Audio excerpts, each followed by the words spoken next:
Hinduism पहली बात तो ये है कि कहाँ से शुरू हुआ, कैसे शुरू हुआ जी। हाँ। और हाँ। इसको सिंपलिसिटी तरीके से समझते हैं, ताकि मेरे को भी थोड़ी समझ लग जाए और ऑडियंस को भी थोड़ी समझ लग जाए कि इसको कॉम्प्लेक्स रिलीजन को कैसे सिम्प्लिफाइड किया जाए। सही बात है। सबसे पहले तो करण, आपके और आपके सारे देखने वालों को सत श्री अकाल, नमस्कार, नमस्ते। एंड जैसे कि मैंने कहा, थैंक यू। आप जुड़े, मैं और आपके थ्रू मैं इतने लोगों से जुड़ पा रहा हूँ, बहुत ही अच्छी बात है। एब्सोल्युटली। अब मजे की बात पे आते हैं। You were talking about Hinduism की है वो कॉम्प्लेक्स और समझने में भी दिक्कत होती है। हुँ, चक्कर ये है, जो जो प्रैक्टिसिंग हिंदू होता है, अक्सर हम जन्म, मतलब जैसे कहते हैं ना, मतलब हम अपनी पूरी जीवन जो है हम जी लेते हैं, पर पूरी बात जो है हमें भी समझ नहीं आती है, क्योंकि इट इज दैट वास्ट, बहुत ही ज्यादा विशाल है। हुँ, अब अगर छोटे तरीके से अगर इजी तरीके से अगर समझाऊं, सबसे पहले तो ये कहूंगा, हिंदुइज्म जो है, इट एक्चुअली रेजिस्ट्स डेफिनेशन। वो सबसे पहले तो किसी ढांचे में आना नहीं चाहता, क्योंकि इसकी शुरुआत जो है रिलीजन से कोसों दूर, मतलब it was not meant to be a religion, जो आज भी हम कहते हैं that it is a way of life. अब ये वे ऑफ लाइफ कैसे बना, तो इसके भी कई इंटरेस्टिंग कहानियां हैं। सबसे पहले तो हम अगर देखें कि, तो हिंदुइज्म, अभी चूंकि हम बात कर रहे हैं, इसको एक ऑर्गेनिज्म या इसको एक गाड़ी मान लेते हैं, ठीक है ना। हुँ, हुँ, और अब इस गाड़ी के कुछ सेलिएंट फीचर्स तो होंगे, हम गाड़ी खरीदने के पहले हम फीचर्स देखते हैं, हुँ, तो जरा कुछ उसके फीचर्स चेक करेंगे। तो सबसे पहली फीचर जो हिंदू धर्म या हिंदू मत के बारे में है, वो ये है कि जो शब्द जो हिंदू आता है, वो संस्कृत शब्द नहीं है, वो एक्चुअली फारसी शब्द है। और हाँ, तो ये किस लिए आया, क्योंकि जो पहली जो सभ्यता थी, which is the Indus valley civilization, जिसको हम सिंधु घाटी सभ्यता कहते हैं, तो ये उस नदी के नाम पे पड़ा है, सिंधु, या जिसको ग्रीक ने नाम दिया था Indus, hmm, hmm, and therefore the name Indus valley civilisation.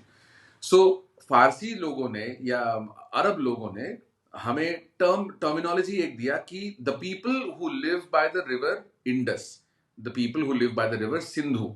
अब उनके वहां पे वो शब्द बना हिंद, अल हिंद। और वहीं से, जैसे जो नाम है हिंदुइज्म या हिंदुस्तान, वो वहां से आता है। तो सबसे पहली बात तो ये कि जो नाम हमारा है वो एक फारसी शब्द से आया है, and it depicts the people who live by the river Indus. अब वो ज्यादातर, अब वो जगह जो है वो पाकिस्तान में जा चुका है, मोहनजोदारो, हड़प्पा, हुँ, जो हुँ, हम जिस रीजन की बात करते हैं। या अब जरा दूसरे फीचर की बात करें, तो चक्कर ये है कि ना हमारा एक गॉड हेड है या कोई एक फिगर है जिसको मानते हैं, और ना कोई एक किताब है जिसको जिसको माना जाता है कि नहीं यही है, इसके आगे पीछे कुछ नहीं है, यही है। बहुत सारी किताबें हैं, बहुत सारे फिगर्स हैं जिनको माना जाता है, and that makes it a very complex car. जैसे कि आप बोल रहे हो कि बहुत ही कॉम्प्लेक्स रिलीजन है, कोई एक बुक नहीं है और एक सेक्ट नहीं है, एक गुरु नहीं है और इस कोई करेक्ट। किसी गुरु ने शुरू भी नहीं किया था, करेक्ट। ठीक है ना? तो वो कोई लीडर रिफॉर्मेशन वो कैसा कुछ भी नहीं है। करेक्ट। तो अगर करेक्ट, बिल्कुल सही बात। अ, ये अरब लेकर आए थे इस टर्म को, हिंदुइज़्म को, तो उन्होंने क्या देखा कि इसको हिंदुइज़्म बोला जाए और इसको एक रिलिजन के ज़रिए से लिया जाए। करण, देखो, इज्म, हिंदू शब्द में वो जो इज्म जो ऐड होता है, वो ऐड हुआ करीबन 16 सेंचुरी। और इसको एज अ, और ये तभी हुआ, मतलब through the whole the travel of different races, there was a Muslim race called the यवनर्स, तो उन्होंने इसका नाम जो है इज्म के साथ फिर जोड़ा था। एनी हाउ, मूविंग अहेड, इसको एज ए रिलीजन क्लासिफाई किया था कॉलोनियल ऑपरेसर्स ने, मतलब अंग्रेजों ने, क्योंकि अच्छा। उनको समझ में नहीं आया कि भाई ये कौन लोग हैं। अब अंग्रेजों ने जब इंडिया पे हुकूमत की, नॉर्थ पे कोई कह रहा है शेरावाली, ईस्ट पे कोई कह रहा है दुर्गा, कोई इधर कह रहा है पार्वती, कोई कह रहा है हम शिव के भक्त हैं, कोई कह रहा है हम विष्णु के भक्त हैं, वो बौखला गए। हुँ, उनके लिए क्राइस्ट था, वो कह रहे हैं हुँ, भाई तुम किस किस को मानते हो। अच्छा, then not just that, those are the main pantheon gods. फिर कुछ जिसे कहते हैं सेकेंडरी गॉड्स भी हैं, गॉड्स एंड गॉडेसेस, जिनको आप वन देवी या वन देवता के साथ मानते हैं, ये आते हैं through people who are in the semi urban rural places. उनकी अलग अलग मान्यताएं होती हैं, उनके अलग भगवान होते हैं। तो अंग्रेज जो है वो सच में वो चकरा गए। उन्होंने कहा कि this is way too complex. उनको they did not know what hit them in the face, so they basically started to classify it as a religion. तो वहां से उन्होंने वो हिंदुइज्म को या हिंदू को एज अ रिलीजन का माना गया। तो क्योंकि इसके पहले तक अगर कोई भी पुराने हिंदू स्क्रिप्चर को देखा जाए, वहां पे उसको धर्म या धर्म की तरह मान के चलने के लिए नहीं कहा गया है। Hinduism that way is very, मतलब मैं एक्चुअली जब अपना रील्स भी करता हूं, मैं कोशिश करता हूं कि हिंदू धर्म ना बोलूं, मैं कोशिश करता हूं हिंदू मत बोलूं, क्योंकि धर्म शब्द को लोग आजकल बहुत गलत समझने लगे हैं। we'll come to it later, धर्म का मतलब कुछ और ही है। तो शुरुआत की जो बात है, जो उस वक्त लोगों ने, it's a very open state of affairs. For example, आप और सिंपल एग्जाम्पल लेते हैं, आपका कोई फेवरेट एक्टर है, आप उसको बहुत पसंद करते हो, आप मुझे बोलते हो भाई मेरा ये फेवरेट एक्टर है, क्या तुम्हें पसंद है? तो मैं कहता हूं नहीं, मुझे ठीक है, मुझे अच्छा लगता है, पर मुझे ये अच्छा लगता है। So you believe your actor, I believe my actor, and both of it can very peacefully coexist. कोई यहाँ पे कोई वो, हाँ। So अब अगर वही गाड़ी की बात करें तो एक फीचर बता, दूसरा फीचर ये है कि बड़े सारे देव देवी हैं, सब को एग्जिस्ट करते हैं इस यूनिवर्स में। मतलब डीसी यूनिवर्स, मार्वल यूनिवर्स, उस हिसाब से अगर कोई समझना चाहे तो वैसा भी है। तो सारे सुपर हीरोज हैं, सब एक ही यूनिवर्स में हैं, कोई दिक्कत नहीं है। आप सुपरमैन को मानिए, मैं बैटमैन को मानता हूं, कोई दिक्कत नहीं है। ओके। तीसरी बात, हिंदू जो है वो इटर्निटी में विश्वास रखते हैं। They believe in the word eternity, they believe in forever. क्या? हाउ?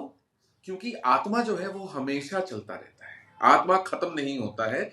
आत्मा या बहुत जगह शुद्ध तरीके से आत्मन भी कहते हैं। So that goes on forever. But उसके साथ साथ देयर आर डिवाइन मैनिफेस्टेशंस। ये जितने भी जो सुपर हीरोज हैं, जो भगवान हैं, जो देव देवियां हैं, ये बीच बीच में ये अपने आप को मैनिफेस्ट करते हैं या आते हैं इंसान बनकर, हम इंसानों को थोड़ा सा कोर्स करेक्शन करने के लिए। कि भगवान आते हैं, आके बोलते हैं भाई आपका जीपीएस ठीक नहीं चल रहा है, इसको इस तरह से, गाड़ी को इस तरह से चलाओ। We then figure out are bearings और कहते हैं हाँ ये ठीक है। अब भगवान कई तरह से हमारे सामने आते हैं, sometimes in animal form, sometimes in human form, sometimes hybrid form, half animal half human, sometimes in our dreams, और sometimes even in their own forms, जैसे स्क्रिप्चर्स में डिफाइन किया गया है। अब आते हैं एक और मजेदार बात में। हम we believe in forever, we believe in the soul, but Right. but we also believe in life after death. We also believe in life after life, body after body. जैसे गीता में श्री कृष्ण जब अर्जुन को समझा रहे थे तो उन्होंने कहा कि जिस तरह से आत्मा, जिस जिस तरह से हम, मतलब इंसान, एक कपड़ा बदल के, एक कपड़ा त्याग करके दूसरे या नए या फ्रेश कपड़े को पहनता है, आत्मा भी वही करती है। एक बॉडी को त्याग करके वो नए बॉडी में प्रविष्ट होता है, नए बॉडी को वो धारण करता है, एक्सेप्ट करता है, and that is how the atma continues to go on, but the body dies. Okay. So the आत्मा is forever. Now इसके कुछ कभी कभी मॉरल, इसका एक फीचर और है, वो है कि जो हम जीपीएस की बात कर रहे थे ना, कि भगवान आके वो कभी कभी वो जीपीएस को ठीक कर देते हैं। वो जीपीएस क्या है? वो है कर्मा। अब आजकल वेस्टर्न वर्ल्ड में karma has become very popular, and people are using it in songs and all that. That's great, and people now sort of, even in the daily parlance, they believe in good karma, which is great. Karma is basically the repercussions of your actions, or the actions that you need to take. It comes from the मूल शब्द कर्म, मतलब जो आपका काम है, जो आपका काम है उसको कर्म कहते हैं।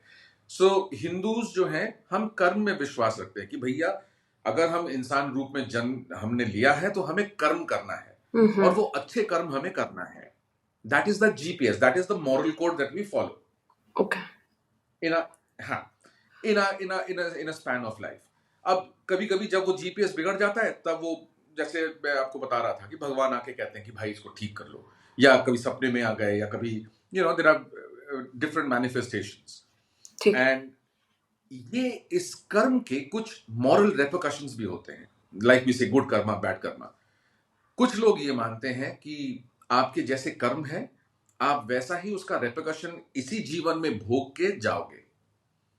सो if you do good karma, you will meet a good end, if you do bad karma, you will meet a bad end. There are some, कुछ लोग ये भी मानते हैं कि कभी कभी थोड़ा सा कर्म ना बकाया रह जाता है, so that then moves on to your next birth. So any suffering or any gains that you may have, sometimes people say कि ये पिछले कर्मों का फल है, कि आपने in your previous birth you might have done something good, which is why something fantastic is happening to you, या कभी कभी होता है कि आपने पिछले जन्म में कुछ बुरे कर्म किए थे, इसीलिए आप इस जन्म में जो है इतना सफर कर रहे हैं। तो ये दो मत है।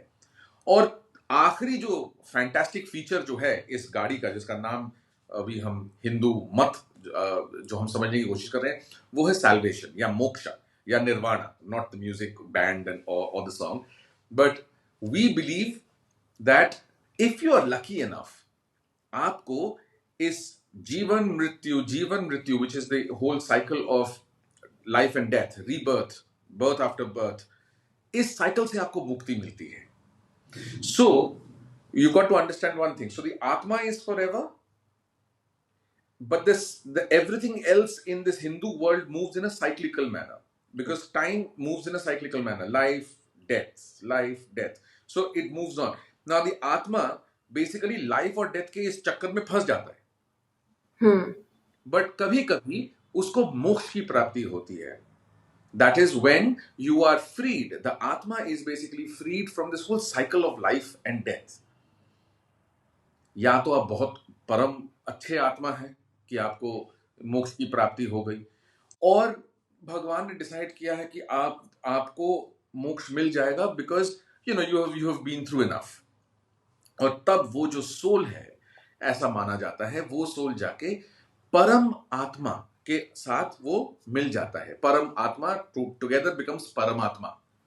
So the God of gods. So you finally become one with God. Now, in most of the Hindus that you will meet or you will see, उनको मोक्ष की प्राप्ति की उनको बहुत मतलब चाह होती है, because they want that end of this whole life cycle, birth rebirth। हाँ, मतलब थक जाता है ना इंसान, कितनी बार एक काम करेगा, and then there is no guarantee कि अगले जन्म में आप इंसान बनोगे या चींटी। So this, in a nutshell, is the car that we are driving, that I am personally driving as a Hindu. तो ये मत है। अब इसमें, like I said, there are many people, as in many influences of gods, goddesses, many influences of scriptures, और वही बतेरे scriptures हैं, वेद हैं, वेदांग है, उपनिषद है, yes, पुराण हैं, फिर धर्मशास्त्र है, एग्जैक्टली इतिहास है, रामायण महाभारत। तो मतलब जानने के लिए, पढ़ने के लिए बहुत कुछ है, और उसमें से आप जो फॉलो करना चाहते हैं वो भी आपके ऊपर ही है। सो एक अगर एग्जांपल दूं कि it's like you pretty much like you choose a life, you choose your career, you move on to choose your partner, you are making your life decisions कि मुझे इस तरह की जिंदगी चाहिए। So you can also choose as a Hindu the kind of life that you want. Do you want a life of wisdom? तो फिर आप ज्ञान योग में जाते हैं, जहां आप विजडम के थ्रू आप भगवान की भक्ति करते हैं। और do you want to get into bhakti, which is कि सब कुछ छोड़ छाड़ के, ये जो दिस एंटायर कैपिटलिस्टिक वर्ल्ड जो है, और जब आप कैपिटलिस्ट वर्ल्ड में जीते हो तो मन बहुत ललचाता है, यार आज ये नई गाड़ी चाहिए, बड़ी गाड़ी चाहिए, एक गाड़ी हो जाती है, कहते हैं अच्छा एक और गाड़ी हो जाए। तो आप ये सब छोड़ देते हो, ये सब त्याग करके आप सिर्फ भक्ति, मतलब भगवान की भक्ति करते हो। और एक होता है कर्म योग, कि आपने डिसाइड किया है कि मैं अच्छा काम करता रहूंगा या करती रहूंगी, और इसी के through he you attune yourself with with the God with you believe in, or the Paramatma that you believe in.